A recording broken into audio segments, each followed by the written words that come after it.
Princess ডায়নার ছোট্ট একটা কথা ছিল, যার সাথে পরিচিত আমরা কম বেশি সকলেই। সে বলেছিলেন, আমি যাকে ভালোবেসেছিলাম সে ছাড়া গোটা বিশ্ব আমায় ভালোবেসেছিল।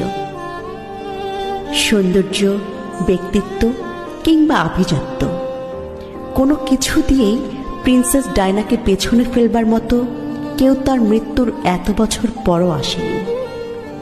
অথচ তার স্বামীও তাকে ঘরে রেখে আসক্ত হয়েছিল পরনারীতে, যার শেষটা হয়েছিল তাদের বিবাহ বিচ্ছেদ দিয়ে।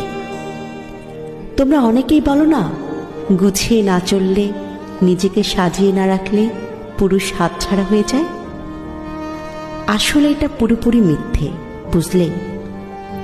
যার মানসিকতা নোংরা তার ঘরে হুড় থাকলেও সে কাজের মেয়ের পেছনে ঘুরে বেড়ায়, আর যার মানসিকতা পরিষ্কার সে দিনের পর দিন শত শত সুন্দরী নারী উপেক্ষা করে শুধুমাত্র তার স্ত্রীর কথা ভেবে।